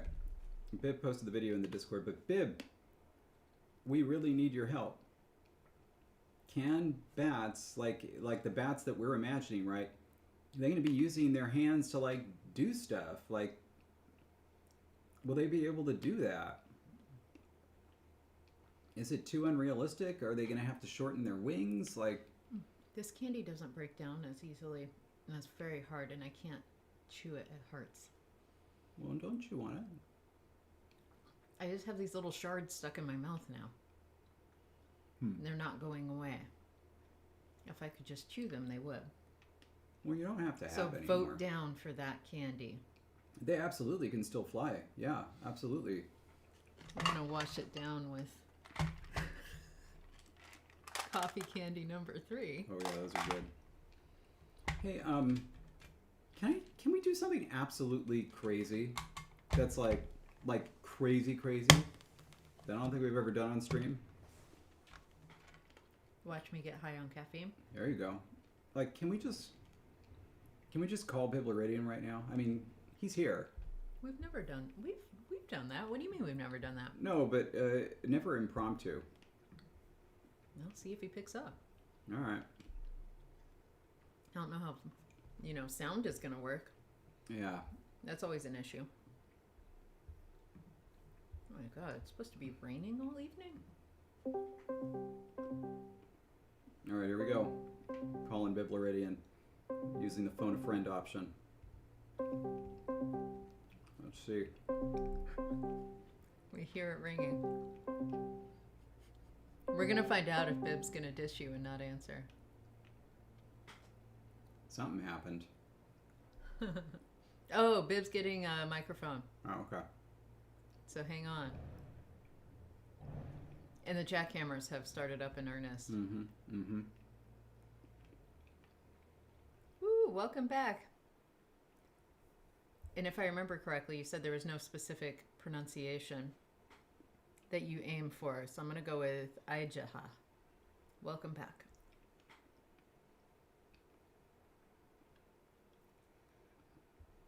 Okay. I thought Miles was coming in next week. Our Miles? Yeah. Miles is in San Diego right now. I was under the impression that was happening next Monday. The Well, Monday we leave. no, that's the thing. Miles is at the conference now, and Miles is going to come up here Ah, on the Monday that we leave. gotcha. That's what's happening. Mm-hmm. I was like, I think Miles lied to us about travel dates. Mm-hmm.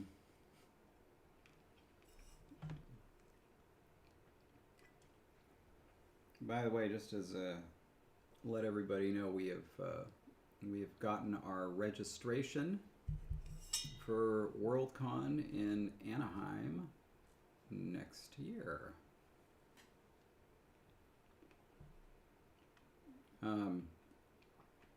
Poor Bib. I don't know what's going on. Is it answered and we're still waiting for the microphone? I believe so. Well, you can see what's going on, right? I don't see his thing. And Oh, okay. Jonathan wants to know what Worldcon is. Worldcon is short for the World Science Fiction Convention. It's the world's oldest and largest continuously running science fiction convention, and it is held various places around the world. Last year, or this year, it was in Seattle. Next year, it's going to be in quote unquote Los Angeles, and it's well, I don't make up the rules, Jonathan. Sorry, it's been Worldcon since the '60s. Sorry, '50s.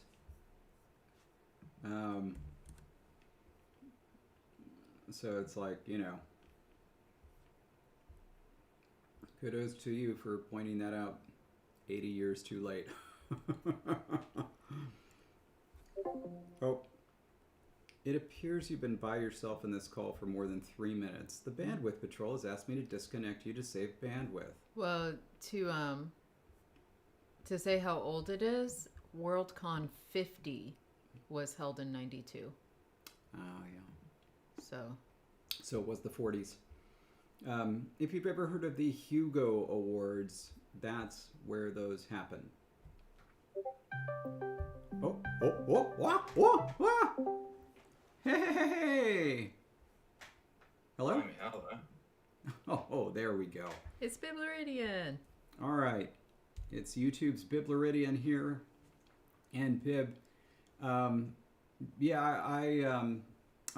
just wanted to ask you some biology-related questions that I feel like are more pertinent this season than they have been in past seasons, because I think it's pretty obvious how the animals we've done up to this point become anthropomorphic. But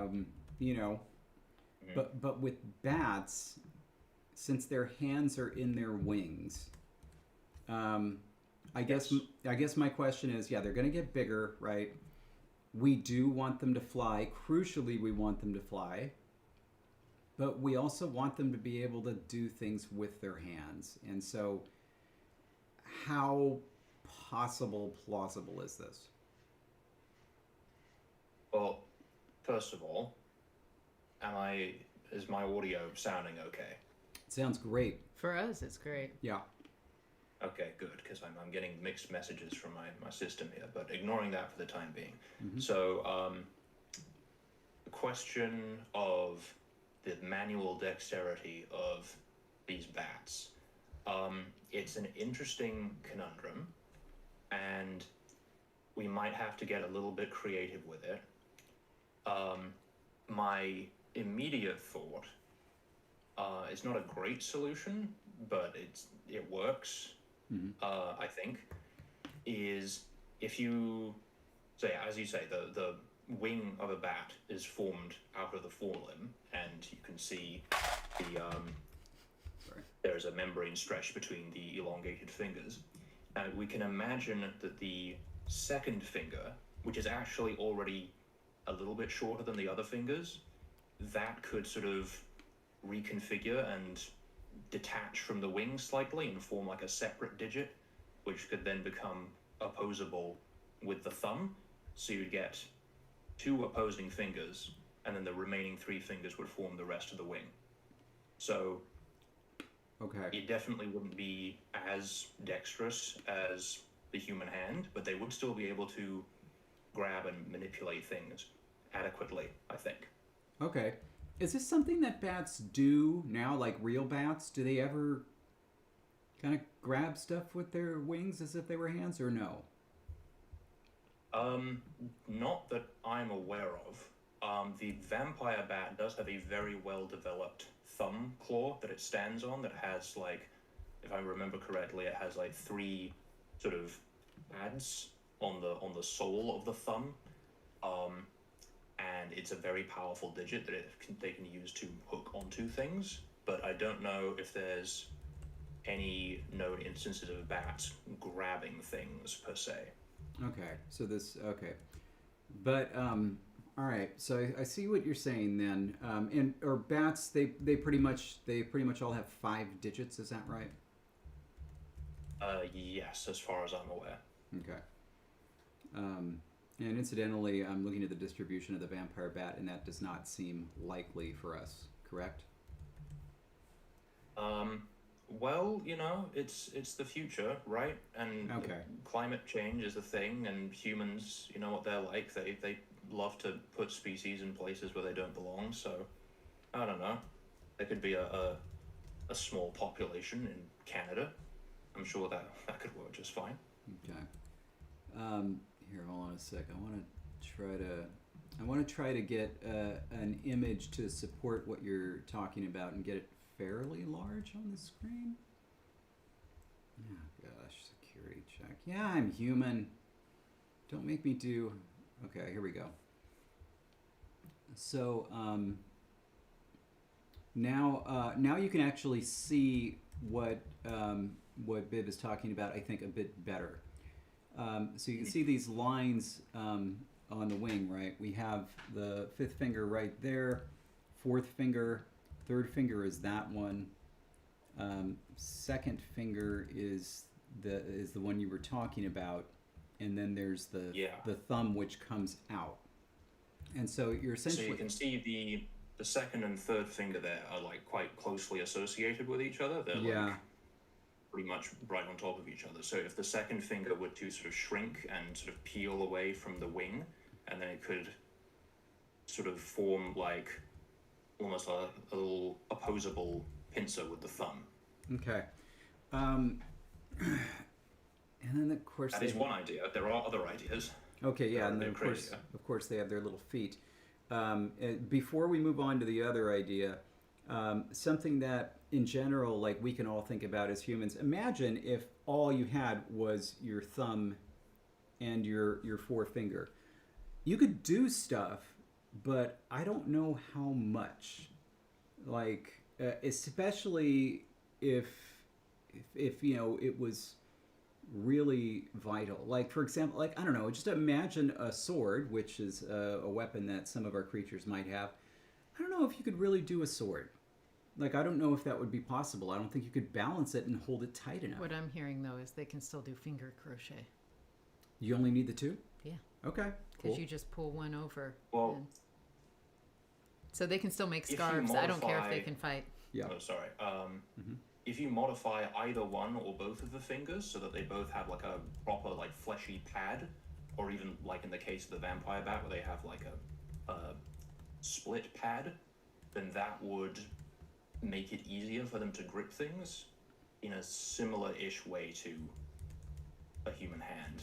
Okay. I guess it's still a little bit wishy-washy, but it works, I think. Okay. So then, now, if you're ready, I'd love to hear other ideas. Okay, so, yes, I'm seeing the comment from Tethys, who is absolutely correct that sometimes some species of bats do use the whole wing membrane together, and what I'm specifically reminded of is fisher bats, and I think it's greater bulldog bats as well. That hunt fish, and they specifically use their tail and the webbing between their legs and their tail to like scoop up the fish. Interesting. As they fly down. Wow. So that gets onto the idea of using the hind legs for manipulation, and that is immediately evocative of this thing that's a notorious thing from anyone who is even vaguely familiar with speculative biology will be aware of this. If you go to Google and you type in After Man, which is the name of the book, and then Night Stalker.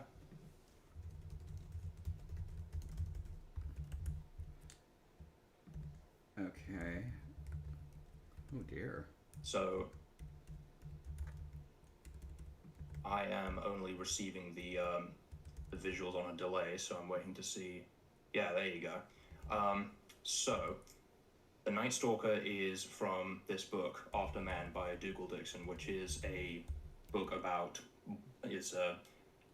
exploration of what life might be like 50 million years in the future. And so this is a future bat that has given up flight, and the rationale for this extremely strange design is that the wings are much more muscular than the hind legs, and therefore would be much more able to bear the animal's weight when walking, whereas the hind limbs, the feet have claws that are designed for gripping, because the bats hang upside down when they roost.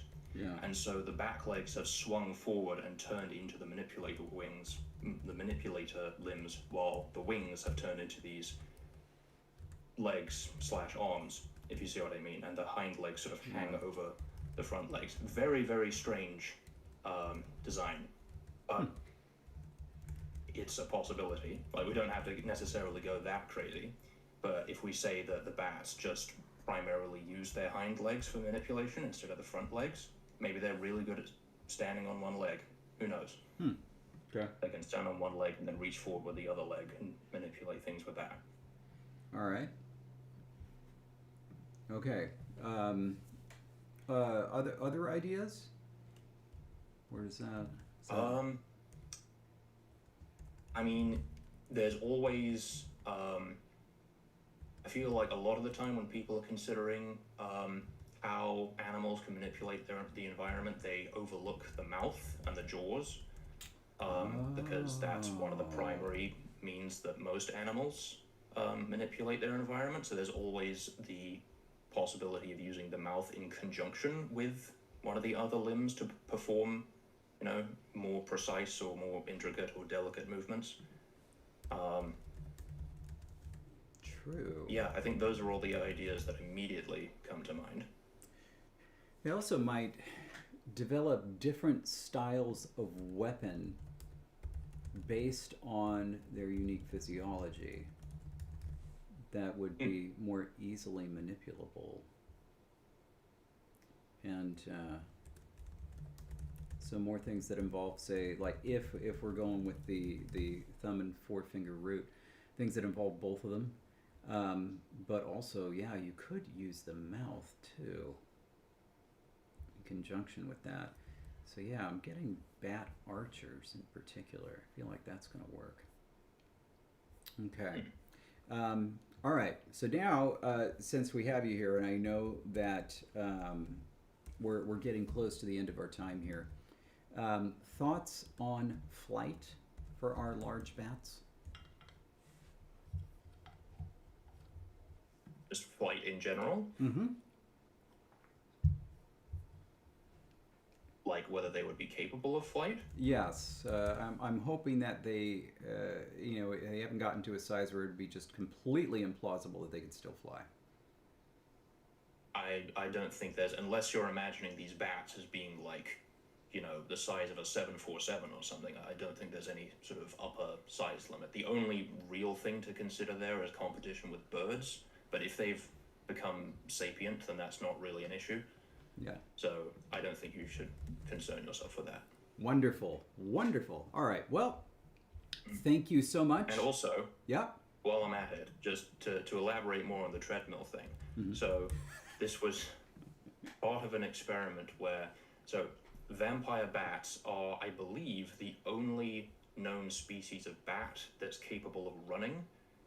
And the authors, I think, define running as they have a particular running gait where they're at least at some point in the phase cycle, all 4 of their limbs leave the ground. They have this sort of distinctive, like, bounding gait. Okay. And they tried the same experiment with New Zealand short-tailed bats, which are the other species of bat that's known to spend quite a lot of time on the ground. And the New Zealand short-tailed bats apparently did not understand the experiment. They didn't understand the concept of the treadmill and didn't try to... When the treadmill started, they would either just stand completely still and just let the treadmill just move them off, or they would just walk backwards and just ignore it. So I can't remember exactly what the conclusions they drew from that experiment was, but yeah. Want to have treadmill racing as a batish sport. I think the vampire bats would take home the gold every time. Duly noted. All right. Well, thank you so much for being game, for jumping on right at the end. We really appreciate it. You're very welcome. And of course, in general, we are very grateful for you being around to help us do fun stuff that isn't necessarily biologically ridiculous too much. I will do what I can. All right. Have a good night. You too. Thank you. All right. Okie doke. Bye, Bib. Sorry, I was in the... No, I can imagine. All right. So this is what I'm going to do. In prepping us for our next poll, I want us all to, and this is people in chat as well, hypothesize some categories. And I'm going to make this the poll.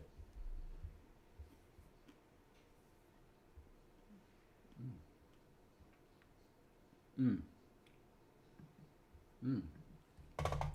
are good chocolate coffee beans, these, Candy.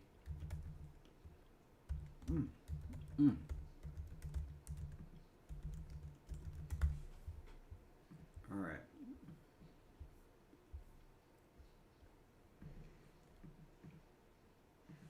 Obviously, one category for bats. Let's see. We also have non-sapient.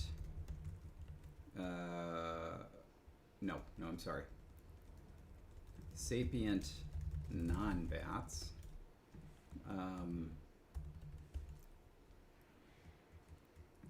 Things that fly. Or we'll just say flying, ground, water. Let's do that. Let's see. We could also have plants. We'll call plants generic. Plants tall. Plants short. Food is always an option.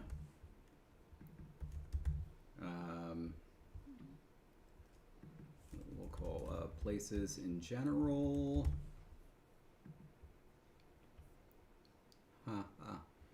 Very funny, Jonathan. Let's see.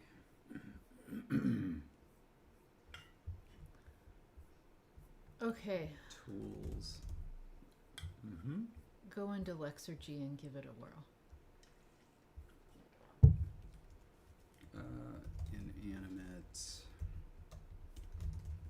Animate, do an insect class. Alright.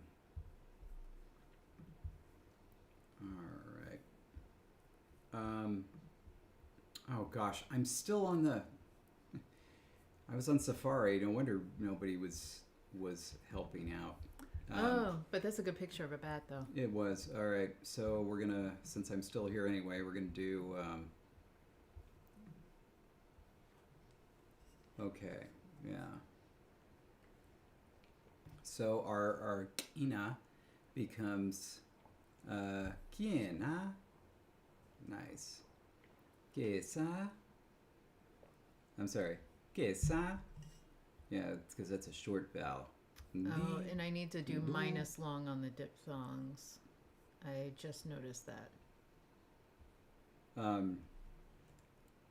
let's see. Hey, Kana, Jemu, Jemu, Dana, Gano, Gado, Gado. Oh wow, Gano versus Gado. Mienach, Mienach, cool. Amo, Amo. Okay, I'm about to do Maybe. some. Yeah, there we go. Now the diphthongs aren't marked with long vowel markings because they shouldn't be. Like Yeah. the whole point is they're getting rid of it. So I needed to have it go to minus long. Yeah, also for the diphthongs, when they've got a falling tone on them, it'll be the first one has an acute, the second one has a grave accent, but don't worry about that. We're going to leave it like this until we Romanize it. Okay. And because I need them to stay as a unit and not for Lexergy to think it's a high tone, low tone Yeah. double marking. So for now, it's just going to be like this. Let's see if that did it. Ah, yes, here we go. Kiena, Kesa, Ndi, Ndu. And of course, let's put in the all-important Ndak. No group death at Kopicon.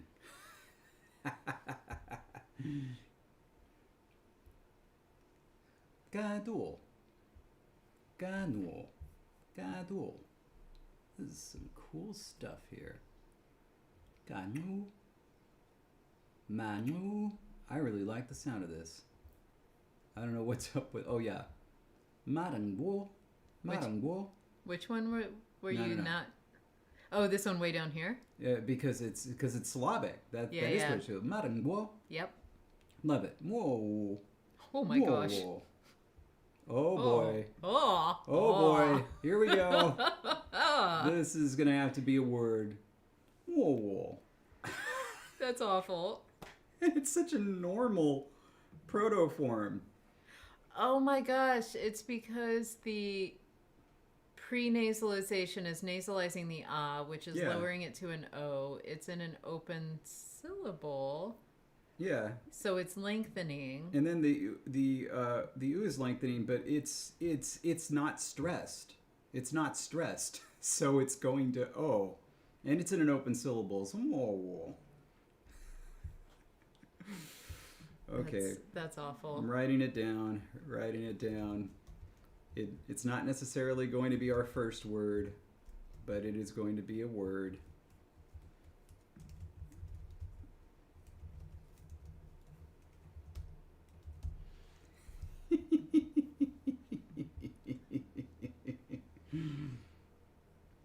Oh my goodness. It's like oh my god, I can't remember the way all of these sounds come together correctly. The word for waiter in Finnish. Yeah. How do you? Tarjoilija. There we go. That's another one I just can't. And this feels like that's what this is going to be. And in the for me. partitive, Whoa. in the partitive, Tarjoilija. tarjoilija. One of those situations. And then we have proto amba becomes kuowa. Look at that. We got our uwu after all. Wonderful. Okay. I let's see. I was gonna say that actually might be fun. Arbitrary day, night. Let's see.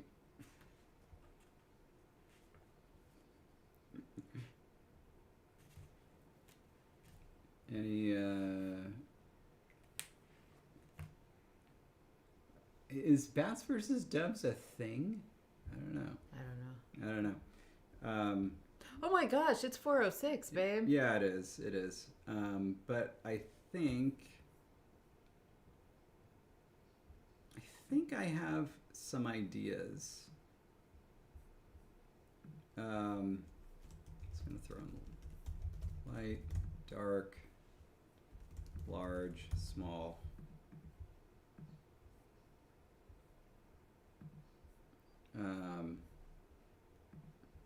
Bats and Dove is a reference to the podcast Friends at the Table. There we go. Thank you.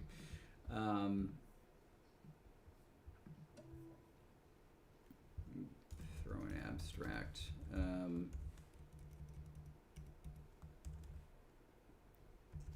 So just throw in mountain, tree, grass. I have some ideas. So I'm going to shape some options here, and then I will show them to Jesse. Jesse will decide on the ones that are acceptable, and the acceptable ones will move forward. All right. Oh, and I downloaded the Luxurgy file just in case, but it is in the system, so it should be okay for now. So, but I did download it just in case. Oh my gosh.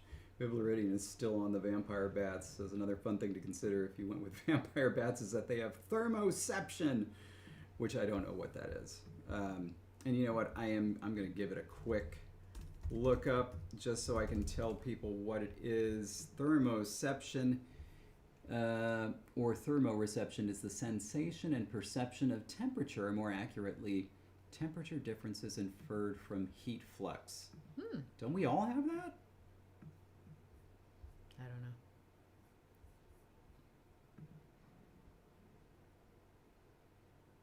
know. Thermal stimuli may be noxious, posing a threat to the subject, or innocuous, no threat. Incidentally, that's where we got the original meaning of obnoxious, exposed to danger. I'm going to throw in dangerous, safe, hot, cold. Infrared sensing. Infrared sensing. Okay. So like they see the temperature Ooh. versus just like feel it. Nice. All right, cool. So that'll do it for this week. Thank you all so much. We made it through the sound changes. Yay! We're going to start talking about grammar, and I'm sure that we won't be dealing with our sound changes again. Ever. Whoa. To you all. Whoa. And we look forward to seeing you in 2 weeks. 2 weeks. Yeah. So in the meantime, yes, this will be a good vote. Yeah. There will be a podcast dropping. Oh yeah. Good and like one. this Saturday, we're gonna have a patron stream. That's right. Saturday, So, patron live stream this Saturday.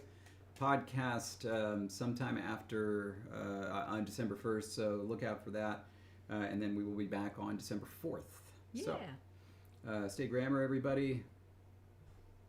Bye. Bye, everybody.